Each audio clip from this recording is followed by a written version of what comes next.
안녕하십니까, 박병입니다. 오랜만에 이 방송을 또 한번 올려볼까 합니다. 5월 3일 날 지금 국민의힘 쪽에서는 김문수 이제 대선 후보로 정리가 됐습니다. 김문수 후보로 뭐 이제 같이 경쟁했던 여러 사람들이 있었는데 뭐 보니까 그 이제 같이 나와서 인사 그렇게 하는 모습은 나쁘진 않았습니다. 더불어민주당 쪽에서는 벌써 이재명 후보로 정리가 됐었죠.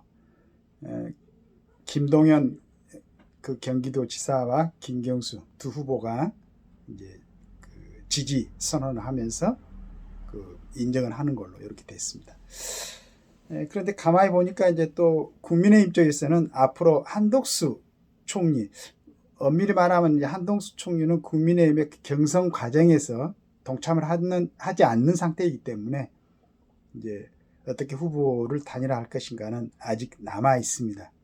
그리고 한덕수 후보가 뭐 그저께인가요? 어저께인가 이제 그 대통령 후보로 나오겠다고 발표를 하면서 본인의 어떤 그 의지를 밝히는 후보 나오면서 얘기했던 게 내용이 있더라고요. 한번 들어보니까 첫째는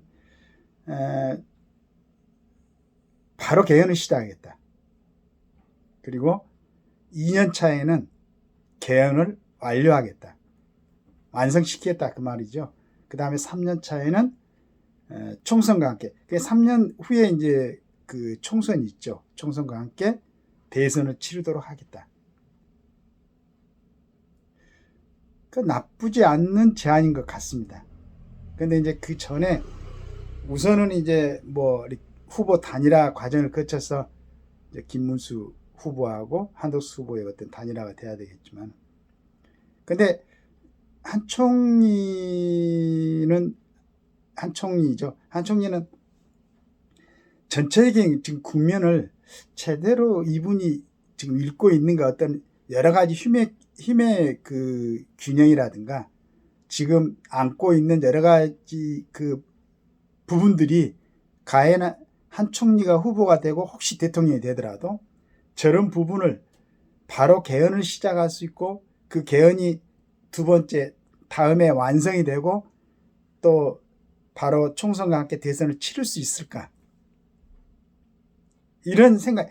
그 전에 그러니까 저는 몇 번 얘기를 했었죠. 만약 윤 대통령이 그 개헌 그 부분에 대해서 이제 긍정적인 면도 있고 부정적인 면도 있지만은 하여간 돌아온다면은 나머지 기간을 총력을 다해서 정말로 필요한 부분, 우리가 지금 문제로 이게 드러나가지고 지금 사회 뭐 국가적인 여러 가지 국민들을 불안하게 하는 이런 요소들을 좀 정리한 다음에 아주 지극히 정상적인 방법으로 대선을 치러서 다음 사람으로 넘어갔으면 하는 바람이었는데, 그리고 굉장히 이제 혼란스러운 과정을 거쳐가지고 지금 이렇게 와 있습니다. 근데 한편으로는 그래 이게 이제 큰 흐름인가 보다라고 생각하면서, 자, 이 조건에서 과연 어떻게 지금까지 이제 87 체제의 불안정한 그런 부분, 그 다음에 꼭 그 헌법뿐만 아니고 지나오면서 여러 가지 이제 법률들이 만들어졌죠. 이게 이제 과연 우리 국민의 국가의 안정이라든가 국민의 복리라든가 그 다음에 정말 우리한테 필요한 기업들이 잘 될 수 있는 그런 조건, 이런 조건에 맞추게 이렇게 법률이 개정되어 왔는가, 이걸 갖다가 좀 세밀히 살펴볼 수 있는 그런 기간이 나는 필요하다고 생각하는데, 우리 한 총리는 만약에 대통령 당선이 되면 바로 그 다음 날부터 개헌을 하겠다, 시동을 걸겠다, 그리고 완성을 시키겠다 그랬는데 이런 부분에 대해서 좀 간과를 한 것 같아요. 자, 우리가 지금까지 봐왔던 여러 가지 문제는 첫째는 이제 방송이나 언론 같은 데서 과연 국민들에게 꼭 필요한 지식을 전달할 수 있는 그런 체계가 준비가 되어 있는가. 가끔씩 그 방송에 토론하는 사람들 보면은 저 사람들이 과연 국가를 위해서 그 다음에 준비된 지식을 가지고 토론에 나왔는가, 이런 생각을 갖게 됩니다. 그래서 이제 일부 뭐 다른 사람 정치인들은 무슨 유튜브 얘기하고 이러는데 유튜브들의 영향력은 약하죠. 지금 방송 청취자들이 좀 이렇게 시청률이 줄어든다고 하는데 제대로 한다면은 일개 유튜브가 운영하는 이런 돼서 그 전파가 되는 그런 영향력보다는 공영방송, 일본 대중방송, 그 다음에 대중매체 훨씬 더 강력하죠. 제 역할들을 안 하고 있어서 그런 거 아닌가라는 생각합니다. 그 다음에 국회, 이번에는 그러니까 국회도 보면은 전번에 보니까 그 이낙연 이제 그분도 이제 후보로 나온다고 그러는데, 그 다음에 국민의힘 쪽에 있었던 뭐 이준석 또 이런 친구들도 이제 얘기를 하고 있고, 그러니까 이번에는 아예 정계 개편을 좀 했으면 좋겠다. 그래서 항상 얘기하지만은 좀 국민들이 정확하게 판단하고 과연 이 사람들이 정권을 잡고 국가를 운영해 보는 것도 괜찮겠다라고 판단될 수 있도록.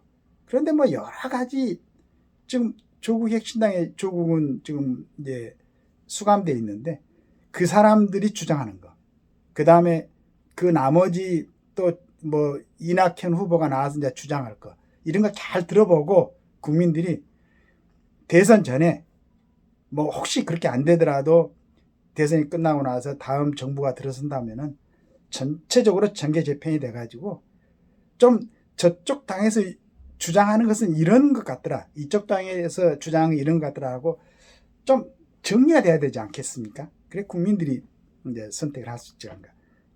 그 다음에 이제 사법 시스템, 예전에 뭐 중수부에서 했었습니까? 그런 기능을 공수처로 넘겨갖고 했는데, 저번에 뭐 윤석열 대통령 뭐 이렇게 탄핵 과정을 지켜보면은 그 이후로도 마찬가지고 공수처에서 움직였던 거 국민들한테 굉장히 혼란을 줬죠.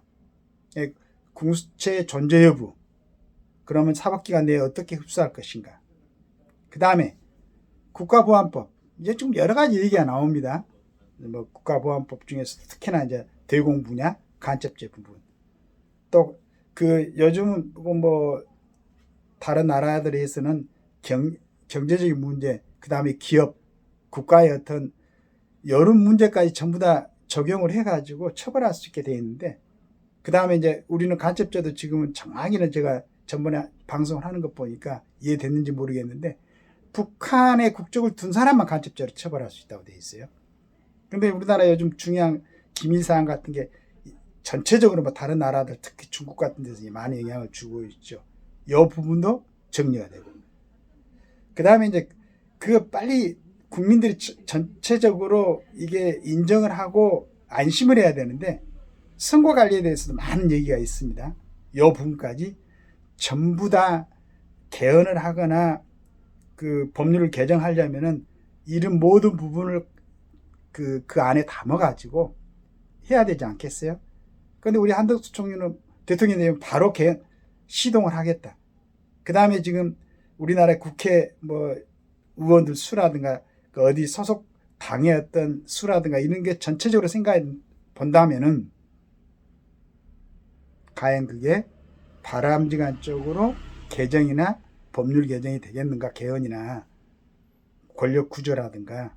그 다음에 이런 중차대한 87년 이후로 지금 몇십 년 만에 개헌을 하려고 생각하게 되면은 이제는 국민들한테도 좀 잘 알려가지고 정말로 뭐 국회 방송이라든가 KBS라든가 하나를 지정하고 그 시간대 국민들이 전부 다 같이 볼 수 있는 시간대에 진짜로 그 책임을 지고 얘기할 수 있는, 우리 국민들이 좀 인정할 수 있는 학자들, 그리고 각 당을 대표해서 그 당의 그 생각을 전달할 수 있는 진짜로 엄선한 국회의원들,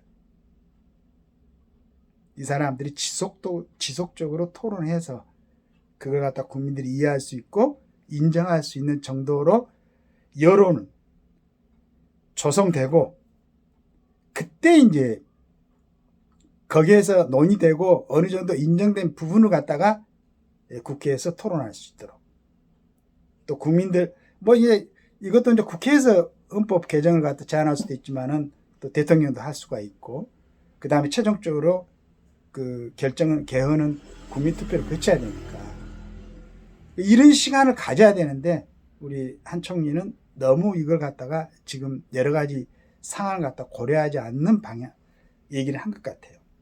물론 이제 저는 전체적으로 이제 지금 여건이라 할 수 있는 이쪽의 부분에 또 이제 단일 대우를 형성할 것이라고 기대를 합니다. 그 다음에 이제 야권은 기왕이 이재명 후보로 돼 있고, 그래서 생각들을 좀 모아가지고 혼란스럽지 않게 분산시키지 말고 책임을 지고 뭐 중도 확장이 막 이런 얘기 하지 말고 진짜로 자기 당이 갖고 있는 정확한 개념을 갖다가 국민들한테 알릴 수 있도록, 국민의힘도 마찬가지, 더불어민주당도 마찬가지 해가지고 국민들이 선택할 수 있도록.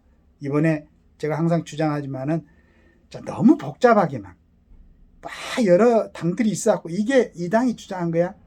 우리가 이건 믿을 수 있겠어? 이런 생각하지 하지 않도록, 국민의힘 쪽은 지금까지 보수라고 자칭하던 모든 세력들, 더불어민주당은 진보라고 칭하던 모든 세력들 다 한꺼번에 싹 해가지고 좀 자체 내에서 제대로 정리된 내용들을 갖다가 내놓은 다음에, 이게 이제 대선 전에는 아마 이렇게 이루어지기는 좀 어려울 수도 있다고 생각합니다. 대선 전에도 이루어질 수 있다면 너무 좋고, 그래서 국민들이, 그래야 국민들도 투표해 놓고 책임질 거 아니야. 내가 찍었으니까. 내가 찍었는데도 불구하고, 내가 선택했는데도 불구하고 우리가 선택한 쪽보다 더 많은 국민들이 선택했으니까 라고 인정할 수 있도록. 좋은 생각인데 이쪽에서는 분열이 됐으니까, 이쪽에서는 같은 생각이 아닌데도 합쳐졌으니까, 이래서 인정하기가 좀 미진한 그런 생각을 갖지 않도록 선명하게 주장들을 갖다가 합쳐가지고 우리 국민들이 선택할 수 있도록, 이런 모습을 정치인들도 좀 보여줬으면 좋겠다. 과연 지금 국민의힘이 얘기하고 있는 체제 안정이라는 게 뭔가, 더불어민주당이 얘기하고 있는 비상계엄은 왜 이연인가, 이런 부분까지 좀 확실하게 국민들이 인식할 수 있도록. 국민이 국가의 주권자라면서, 대표라면서, 그러면 그 사람들이 정상적이고 정확하게 판단하고 그 주권을 행사할 수 있도록 그걸 설명해 줘야 되고 이해시켜야 할 게 정치권이 있는 게 아니에요. 그 다음에 학교에서 강의하는 사람들, 본인들이 나는 어느 대학에서 입법하는 과정에서 영향력을 끼칠 수 있는 그런 학문을 갖다가 가르치고 있고, 그 얘기를 들었던 사람들이 지금 뭐 정계라든가, 그 다음에 공무원직이라든가, 또 뭐 변호사들 하고 있다든가, 이런 사람들한테 영향을 줬으니까 이 학교에서 강의하는 사람들, 그 사람들도 책임을 져야지. 그러니까 그 사람들도 나와가지고 정말로 좀 치밀하게 토론하고 그게 잘 정리가 되고, 이걸 국회의원들이나 국민들은 정성스럽게 그걸 받아가지고 좀 이게 국가적으로 정말로 이익이 되고 국민들에게 이익이 되는 그런 법률이 되겠는가, 그런 헌법이 되겠는가를 판단하고 결정할 수 있기를 기대합니다. 이런 과정을 거쳐야지. 그래가지고 이번에 이제 어차피 다음 정권에서는, 아마 다음 정부에서는 개헌도 되고 법률도 제대로 좀 정리가 될 것 같은데, 그 정리를 제대로 된 그런 정리가 돼가지고 국민들이 좀 편안하게, 그리고 우리 대한민국이 향후 앞으로 평화적인 통일까지 가서 진정한 좀 제대로 된 살기 좋은, 우리 선조들이 피땀 흘려서 만들어 놓은 이 국가가 제대로 좀 다시 성장할 수 있고 다시 도약할 수 있는 그런 체제를 좀 정비하시기를 기대합니다. 감사합니다.